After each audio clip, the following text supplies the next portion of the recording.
നിങ്ങൾ എല്ലാവരും ചോദിച്ചിരുന്നു ഹലാസ് ബൊട്ടിക്കിൽ പാർട്ടി വെയർ കാണിക്കുന്നില്ല. അടിപൊളി പാർട്ടി വെയർ ആണ്, നല്ല ഭംഗിയുള്ള ഒരു അടിപൊളി ഡിസൈൻ ആണ്. ഫുൾ സ്റ്റോൺ വർക്കുള്ള നല്ല ഭംഗിയുള്ള ഒരു ഷറാറയാണ്, കംപ്ലീറ്റ് സ്റ്റോൺ വർക്കാണ്. കല്യാണങ്ങൾക്കും ബാക്കിയുള്ള ഫംഗ്ഷൻസിനൊക്കെ ഉപയോഗിക്കാം. ടീനേജിന് നല്ല ഭംഗിയുണ്ട് കേട്ടോ, അടിപൊളിയാണ്. ഷോളൊക്കെ നല്ല സൂപ്പറാണ്. 4 സൈഡ് നല്ല ഭംഗിയുള്ള ലേസ് വർക്കും കൂടിയുണ്ട്. അടിപൊളി എംബ്രോയിഡറി ആണ്. ഇതാണ് ഇതിന്റെ നെക്സ്റ്റ് കളർ വരുന്നുള്ളത്. അടുത്ത കളർ സൂപ്പർ കളറാണ്, നല്ല ഭംഗിയുള്ള ഒരു ഡിസൈൻ ആണ്. റെഡ് കളർ അടിപൊളിയാണ് കേട്ടോ. റെഡ് അല്ല, ഒരു മജന്ത അല്ലേ. യെസ്, ഇതാണ് അതിന്റെ പാന്റ് വരുന്നുള്ളത്. ഷറാറയാണ് പാന്റ് വരുന്നത്. ഫുൾ എംബ്രോയിഡറി ആണ്, ഫുൾ സ്റ്റോൺ വർക്കാണ്.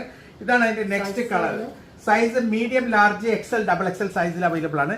M, L, XL, XXL available ആണ്. ഇതാണ് അതിന്റെ പാന്റ് വരുന്നുള്ളത്. ലാസ്റ്റ് കളർ വരുന്നുള്ളത് ബ്ലാക്ക് ആണ്. നല്ല ഭംഗിയുള്ള ഒരു ബ്ലാക്ക് കളറാണ്. ഫുൾ സ്റ്റോൺ വർക്കാണ്, കംപ്ലീറ്റ് സ്റ്റോൺ വർക്കാണ്. നല്ല ഭംഗിയുള്ള ഒരു ഷോളാണ്. അടിപൊളി ഷറാറയാണ്. ഫുള്ള് പാന്റിലൊക്കെ ഷറാറ, പാന്റിലൊക്കെ വർക്കാണ്. നല്ല ഭംഗിയുള്ള ഒരു ഡിസൈൻ ആണ്. അപ്പൊ ഇതിൽ ഏതെങ്കിലും നിങ്ങൾക്ക് ഇഷ്ടപ്പെട്ടിട്ടുണ്ടെങ്കിൽ